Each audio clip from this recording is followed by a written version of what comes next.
역대상 23장 말씀입니다.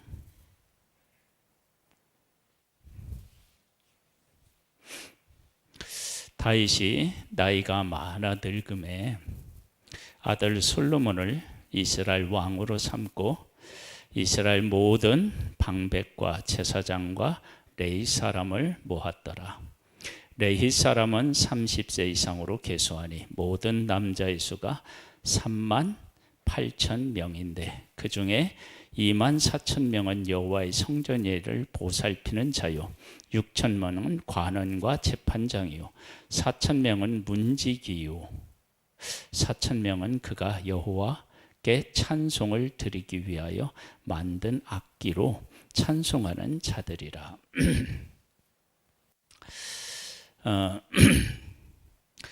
다윗이 나이가 많아서 아들 솔로몬에게 왕위를 물려줍니다.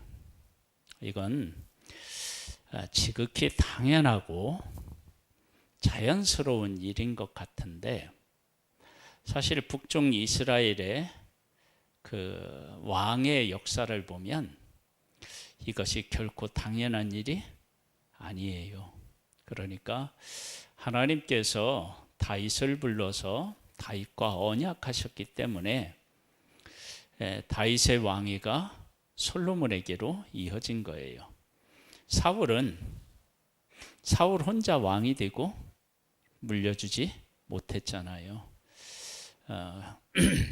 이것은 그 다음 레위 사람 이야기하고도 또 연결이 됩니다.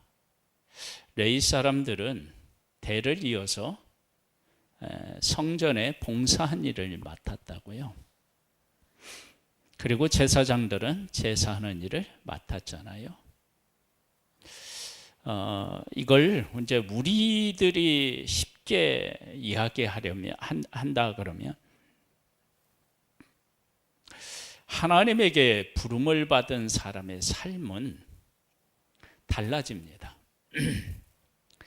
아브라함이 부름을 받았을 때 갈대아우르에서 떠나서 하나님의 일, 약속을 위하는 삶으로 바뀌었어요. 그러니까 우리가 우리 인생을 정말로 새롭게 살고 싶다 그러면 하나님을 만나고 하나님 안에서 내 사명을 깨달아 알면 인생이 완전히 바뀝니다. 우리가 지금 하던 일에서 새로운 일을 해서 인생을 바꿀 수 있어요. 제가 어제 이제 우리 빌라에 사는 어르신 한 분을 만났는데, 이 어르신이 아들이 있는데, 이 아들이 젊었을 때는 장사 미천을 이렇게 자꾸 대줬는데 실패를 했대요. 근데 이제 뭐 40이 넘어선가 이제 사업을 했는데 그 사업이 아주 잘 되나 봐요. 그러니까 인생을 사는데 이 장사도 하고 저 장사도 하고 이 장사도 하고, 그래서 지금은 아마 뭐 과일 뭐 이런 걸 뭐 이렇게 파는지 그런가 봐요. 근데 돈을 참 잘 버나 봐요. 그런데 세상 일은 이 장사를 하다 이 장사를 하다 이 장사를 하면 그게 새로운 일이잖아요. 그런데 그들이 장사에서 추구하는 건 뭐예요? 돈이잖아요. 그러니까 새로운 그 사업을 구상하고 해도 결론은 어디로 가느냐면 돈으로 가는 거예요. 하나님에게 부름을 받으면 이건 상황이 완전히 달라집니다. 하나님의 부름을 받아서 하나님의 일을 하면 인생이 근본적으로부터 달라집니다. 하나님의 부름을 받으면 내가 하기 좋아서, 내가 이걸 즐거워해서, 이걸 기뻐서 그 일을 하든지, 아니면 그 일의 가치를 모른다 할지라도 하나님 앞에 부름을 받고 그 부름을 따라가기 시작하면 어떻게 되느냐면, 이건 하나님이 하시는 이 일에 내가 이렇게 쓰임을 받는 거예요. 이 가치는 그 무엇으로도 이렇게 비교할 수 없습니다. 그러니까 다윗이 왕이 되었어요. 사실 인간적으로 보면 사울의 왕이 된 거나 다윗이 왕이 된 거나 차이가 없어요. 그런데 하나님께서 다윗하고 언약하시는 순간 이건 완전히 달라집니다. 그래서 다윗하고 언약하시고 다윗의 후손들과 하나님이 그 언약을 이어가시니까 다윗의 왕위가 솔로몬에게 이어지는 것은 아주 당연한 일이고, 그리고 솔로몬의 왕위가 또 누구한테요? 르호보암 왕에게 연결되는 것도 아주 당연하게 돼요. 그러니까 하나님께서 함께 해주시고 하나님의 약속한 가운데 있으면 그런 은혜들을 덧입을 수 있는데, 그 대표적인 사람이 누구냐 그러면 레위고 레위의 후손들이에요. 레위의 후손 중에서 아론의 직계 후손 제사장이잖아요. 그리고 그 이외에는 어떻게 되느냐면 이제 레위인으로서 봉사하는 일에 쓰임을 받는단 말이에요. 근데 하나님께서 레위 지파를 선택하는 순간 이들의 삶은 완전히 다른 거야. 다른 11지파의 사람들하고 완전히 다른 삶을 살 수밖에 없어요. 이것은 비단 레위인에게만 국한되는 게 아니라 우리가 하나님에게 부름을 받는 순간 우리의 인생이 그렇게 달라지는 거예요. 에베소서 1장에 가보면 우리 한번 찾아볼까요? 에베소서 1장을.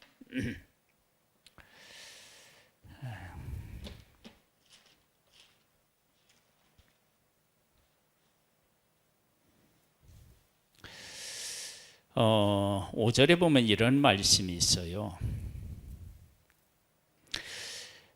그 기쁘신 뜻대로 우리를 예정하사 예수 그리스도로 말미암아 자기 아들들이 되게 하셨으니, 이건 우리의 의로움이 아니라 예수 그리스도로 말미암아 아들들이 되게 하셨다, 그렇게 말씀하고 있어요. 그런데 그렇게 부른 우리들이 어떤 그 인생을 살아갈 수 있느냐, 삶을, 이는 그가 사랑하시는 자 안에서 우리에게 거저 주시는 바 그의 은혜의 영광을 찬송하게 하려는 것이라. 여기서 은혜의 영광이 뭐예요? 무엇을 은혜의 영광이라고 하죠? 그 위에 그냥 나와 있어요. 뭐냐면 그가 사랑하는 자 안에서 우리에게 뭐 하시는 바? 거저 주시는 것. 여러분, 거저 주는 것이 뭐냐? 그것이 그의 은혜의 영광을 찬송하는 존재로 우리를 만들어 놓은 거예요. 왜?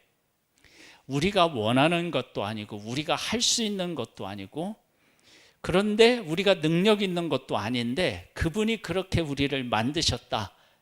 그것이 곧 뭐냐면 영광의 찬송이 되는 거예요. 영광의 찬송.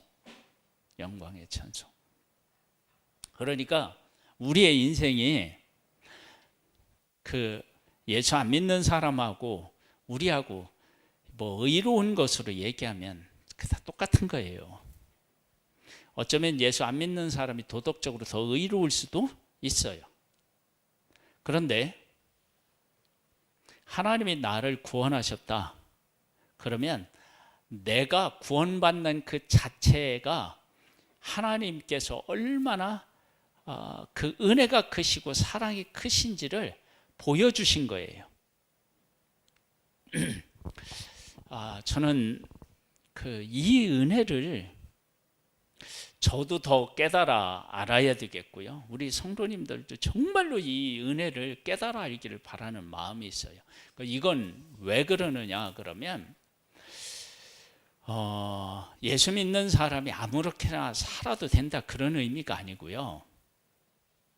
내가 하나님의 자녀가 된 것은 내 의로움이 아니라고 하는 철저한 신앙 고백이 있어야 돼요. 내 의로움이 아닌 거예요. 그러니까 하나님이 거저 주시는 그 은혜로 인하여 내가 하나님의 자녀가 되었다고요. 그러면 하나님이 거저 주셔서 내가 하나님의 자녀가 되고 내가 영원한 생명을 얻는, 그리고 하늘의 것을 받아 누릴 수 있는 이 엄청난 것이, 그것을 위해서 내가 한 일이 없는 거예요. 하나님이 주시는 은혜 때문에 가능한 거예요. 그러니까 이 엄청난 것을 얻은 것이 얼마나 하나님의 크신 은혜인지를 사람들에게 그냥 보여주는 거예요.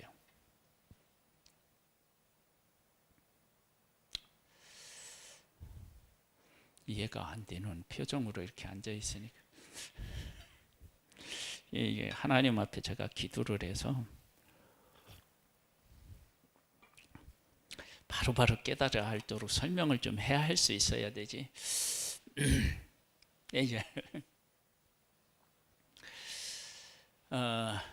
이런 말이 있어요. 진짜 잘하는 사람은 뭔 탓을 안 한다고요? 예? 장비 탓을 안 한다고 그러잖아요. 그렇죠? 요리를 잘하는 사람은 재료 탓을 안 하는 건가? 그러면 실력이 있다는 것이 어디에서 나타나느냐? 그러면 연장 탓을 안 한대요. 정말 실력 있는 사람은 연장 탓을 안 하느냐? 인간은 할 수밖에 없어요. 그런데 뭐를 잘하는 사람을 이렇게 보면은요, 여러분 그 드럼을 이렇게 음악적인 감각이 뛰어난 사람, 이런 사람들 보면 집에서 쓰는 이 저 주방기구 이렇게 뒤집어 엎어놓고 치는데 음을 만들어내는 거예요. 그런 거 보셨죠? 그렇죠? 우리는요, 잘 세팅되어 있는 드럼도 쳐서 음을 못 만들어내는데 정말 있는 사람 그걸로 음을 만들어내는 거예요. 또 어떤 사람들은요, 그 유리컵에다가 물을 이렇게 양을 조절해서 담아놓고 이걸 이렇게 하면 아름다운 음악을 연주하잖아요. 그거 보셨죠? 그런 것을 하는 사람들을 보면 저 사람이 재능이 정말 뛰어나다, 이제 그렇게 얘기하잖아요. 그것처럼 나라고 하는 한 죄인을 하나님이 부르셨는데, 하나님이 딱 부르시는 순간 내가 하나님의 자녀가 돼. 이게 신분의 변화가 확 오는 거야. 그리고 우리가 하나님 것을 받아 누릴 수 있는 자격이 생기고 하나님의 언약과 할 수 있는 자격이 생기는데, 여러분 이런 것들을 누가 할 수 있겠어요? 못해요. 어떤 사람도 나한테 그걸 줄 수가 없어요.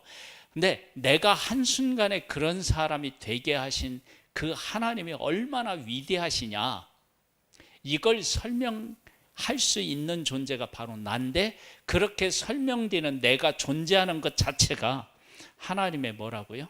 영광인 거예요. 영광을. 그리고 그 하나님이 나를 통해서 나를 이런 존재로 만드셨다는 것을 사람들에게 이해시키면 어떻게 되느냐? 영광의 찬송이 되는 거예요. 그러니까 내가 막 의롭고 그래서 하나님을 잘 드러내면 얼마나 좋겠습니까마는, 그게 아니라 나 같은 사람이 하나님께서 불러서 예수님을 믿어 이 놀라운 것들을 받아 누릴 수 있게 되었다. 이걸 사람들에게 설명하면 어떤 일들이 일어나느냐 그러면 저 사람이 저렇게 하나님의 자녀가 되고 하늘의 것을, 영광을 누릴 수 있다면 나도 되겠다. 이게 복음인 거예요. 여러분, 우리가 그걸 보여주면 되는 거예요. 지금 레위인이 부름을 받아서, 레위 자손이 부름을 받아서 제사장이 돼요. 그리고 레위인이 돼요. 응? 근데 이 제사장과 레위인들은 하는 일은 백성이 할 수 있어요, 없어요? 못해요. 백성이 만약에 한다고 달려들으면 어떻게 돼요? 죽어요.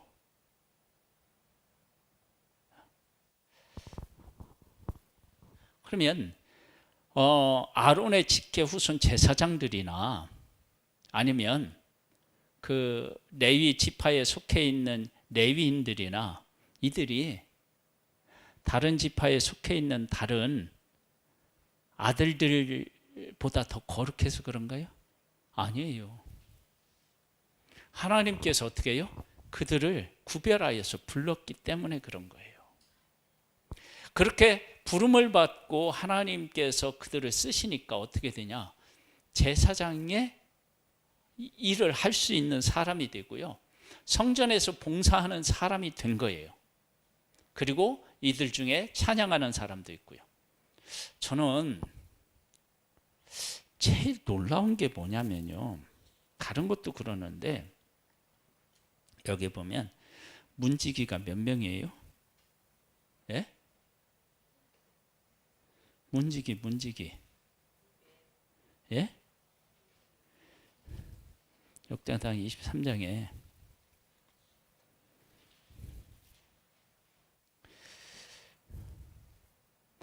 5절에 보면 4,000명은 뭐라고요?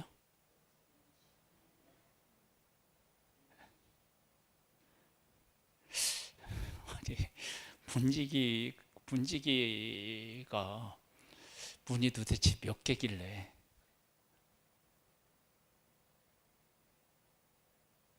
아마도 이 문지기들은 문에 관련된 모든 것들을 담당했겠죠. 그렇죠? 문을 열고 닫는 일, 또 문을 관리하는 일, 이런 것들이 그래도 4,000명이 하여튼 4,000명이라고 하니까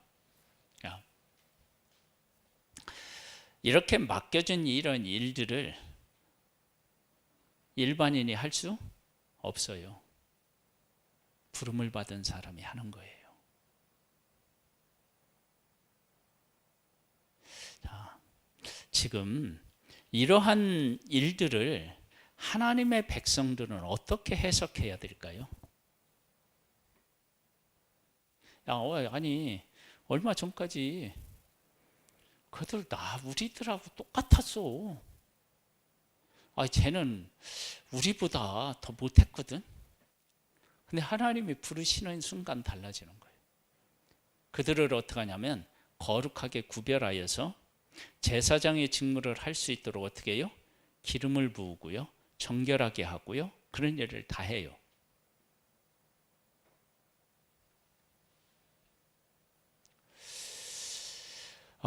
이 제사장과 레위인들의 이 이야기를 백성들은 어떻게 해석해야 되느냐, 그리고 이제 우리는 어떻게 해석해야 되느냐, 그러면 이스라엘 백성들이 선택받은 백성이잖아요.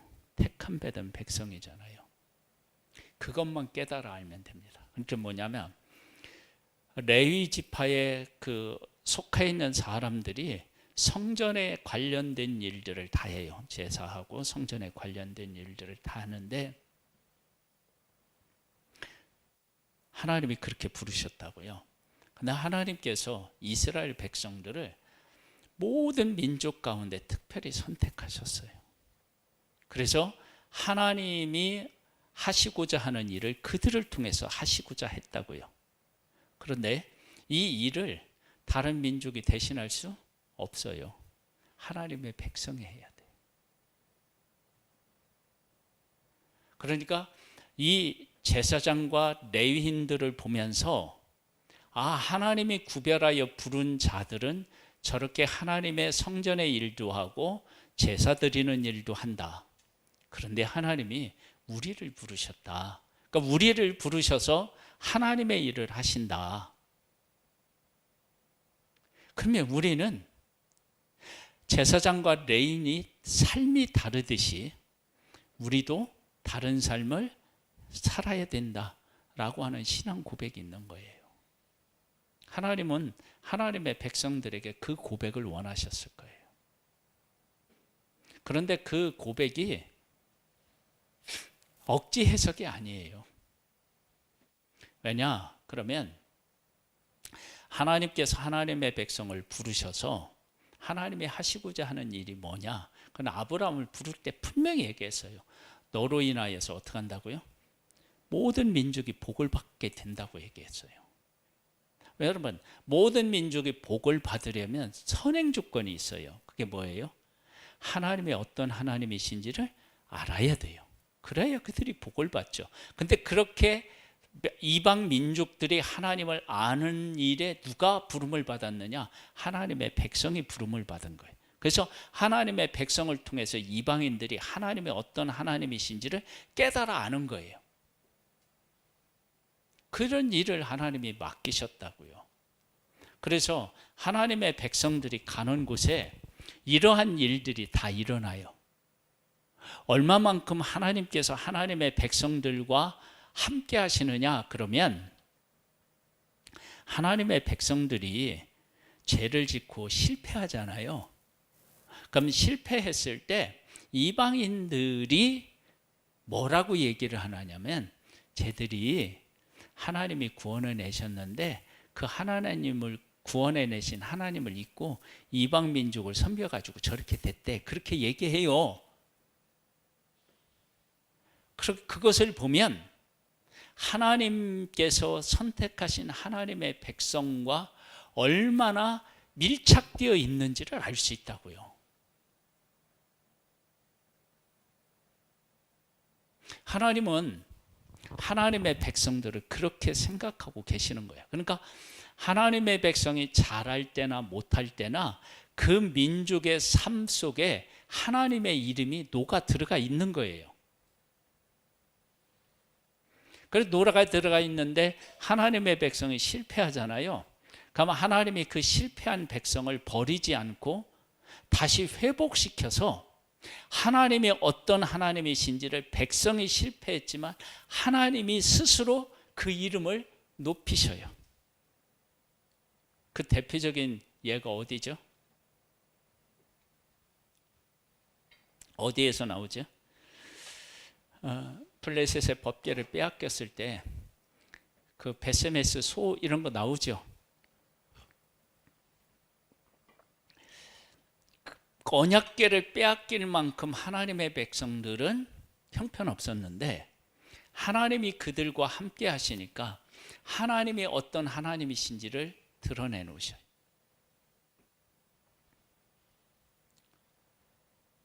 그런데 그렇게 하나님이 하시는데 그러면 하나님의 백성은 마음대로 살아도 괜찮겠네요? 그게 아니고 그렇게 하나님이 하나님의 백성을 통해서 하나님을 드러내고 싶으신데 하나님의 백성이 배제된 상태에서 하나님의 영광이 드러나는 때는 어떤 때냐면 하나님의 백성이 가장 힘들고 괴로울 때예요. 네? 그러니까 하나님이 우리를 불러서 하나님의 일을 시키려고 불렀는데 우리를 통해서 하나님이 드러나지 않고 하나님이 하나님을 스스로 드러내실 때 그때 우리의 삶은 말할 수 없이 피폐해지고요. 고통 가운데 있다고요. 그렇게 아닌 적이 있으면 얘기해 보세요. 언젠가. 하나님이 하나님을 드러내실 때 그렇게 되는 거예요. 그래서 우리가 하나님의 말씀을 잘 듣고 그 가운데에서 거하고 그 말씀에 순종해서 우리의 삶을 통해서 하나님이 드러나게 하면 그때 우리의 삶이 가장 영광스러워져요. 우리 인생은요, 우리 스스로 아무리 새롭게 하려고 해도 새로워지지가 않아요. 근데 우리의 삶이 이 순간적으로 우리가 새로워질 수 있다 그러면 그것은 하나님이 나를 택해서 부르시면 그래요. 부르시면 어떻게 되느냐? 그 순간 나의 모든 것들이 송두리째 다 바뀌어요.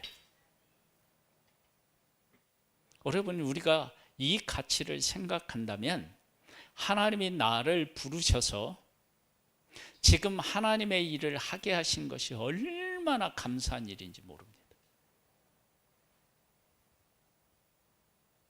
그걸 등한히 하면 어떻게 되느냐?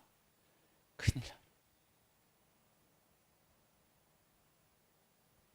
그러면 어떻게 되느냐면요, 내가 삶이 알게 모르게요, 이렇게 뭐냐면 부서져요. 부서져. 고통 가운데로 가요.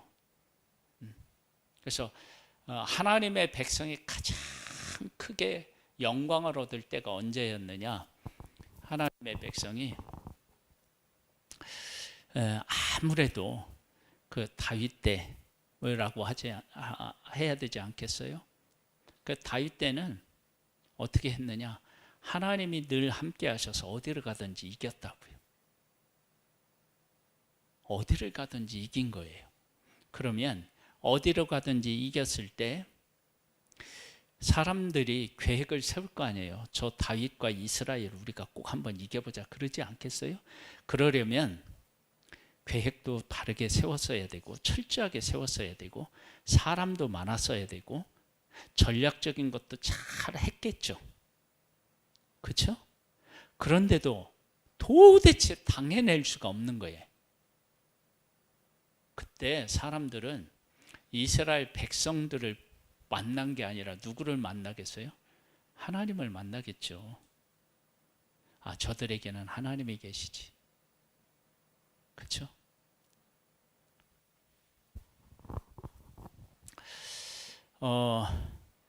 그래서 내가 지금 하나님의 부름을 받아서 하나님의 자녀로 살아간다는 이 의미를 우리가 깊이 있게 묵상해서, 아, 내가 완전히 새로운 인생을 지금 살아가고 있구나.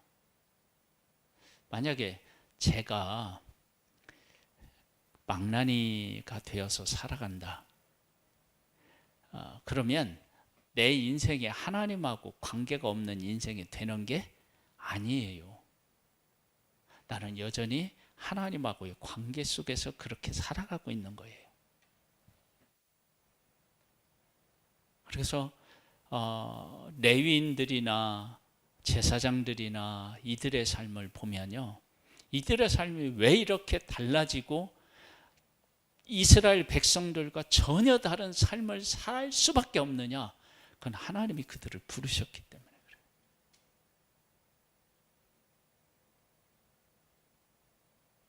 하나님이 나를 불렀어요. 그래서 내 삶이 예수 안 믿는 사람하고는 갖출 수가 없어요. 그런데 이스라엘 백성들 가운데 이런 일이 문제가 돼요. 레위인들 중에서 제사장들에게 그리고 지도자들 모세와 아론에게 막 그 방귀를 들고 일어난 적이 있죠. 그렇죠? 여러분 생각해 보세요. 아니, 왜 쟤들만 뭐 하나님이 불렀냐? 우리도 부르고 우리도 쓰신다, 이렇게 나왔잖아요. 그런데 하나님께서 부른 사람이 있는 거예요. 쓰시는 사람이 있는 거예요. 특별히 아론의 쌍난 지팡이가 그렇게 해서 나온 거 아니에요. 하나님이 그를 불렀다. 그를 불렀다. 그리고 그 후손들을 하나님이 부르셨다. 그걸 이야기하는 거잖아요. 그거 보면 하나님 백성들은 뭐 쟤하고 나하고 다를 게 없는데 왜 우리가 그를 막 제사장으로 해서 이렇게 막 섬기고 그래야 되느냐 라고 했는데, 아론과 그 자녀들도요, 자손들도 뭐라고 하냐면, 아니 내가 그렇게 하고 싶어서 한 게 아니라니까, 하나님이 우리를 불렀다고. 거기에는 다른 걸 이의를 제기할 수가 없는 거예요. 지금 하나님께서 우리를 부르신 게 그런 의미가 있어요. 그러니까 우리는 내가 아무리 부정한다 할지라도, 그리고 우리 하나님을 알지 못하는 사람들이 제가 뭔데 하고 우리를 깔보고 우리를 손가락질을 한다 하더라도 하나님이 우리를 부르신 것은 이건 뒤집을 수가 없어요. 그러니까 우리가 그런 절대적 가치를 지닌 존재로 지금 살아가고 있다고요. 어떻습니까? 이렇게 나 자신의 삶을 들여다보니까 야, 이게 내가 이게 보통 사람이 아니네 이거. 어? 그죠? 이 보통 사람이 아닌 거예요. 그런데 우리가 이런 사실을 인식하고 그걸 인정하고 하나님께서 하시고자 하는 일에 여기 이제 제사장들이 레위인들이 부름을 받아가지고 문 지키는 사람은 문을 지키는 사람, 또 성물을 관리하는 사람은 관리하는 사람, 뭐 찬양하는 사람은 찬양하는 사람, 그렇게 부름을 받아서 그런 일을 할 때 그의 맡겨진 일들을 잘 하면 하나님께서 어떻게 해요? 충성되게 여기시고 그들에게 복의 복을 허락하시지 않겠어요? 오벳에돔이 왜 복을 받았어요? 언약궤를 하나님의 말씀에 따라서 언약궤를 어떻게 해요? 잘 관리한 거예요. 그러니까 복이 있는 거예요. 근데 우사는 어떻게 했냐면 하나님의 말씀을 어겼어요. 나라고 하는 한 존재를 하나님이 부르심의 관점에서 보고 그 관점에서 나를 하나님 앞에 바르게 드릴 수 있다면 그 사람의 인생은 우리가 쉽게 얘기하는 것처럼 대박난 인생이에요.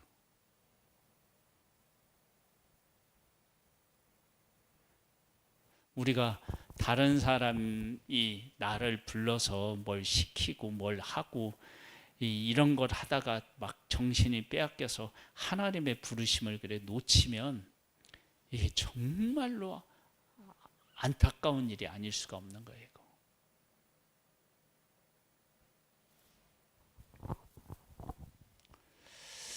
하나님이 나를 부르셨습니다. 그리고 하나님의 이름이 누구에 달려 있느냐? 내 삶에 달려 있습니다. 하나님이 그렇게 걸어 놓으셨어요. 뭐 나는 이제 어떻게 할 수가 없어요. 내가 하나님의 뜻을 추구하면 하나님께서 우리의 삶을 놀라운 영광스러움으로 세워가실 줄로 믿습니다. 할렐루야. 우리 찬양을 드리고요. 하나님께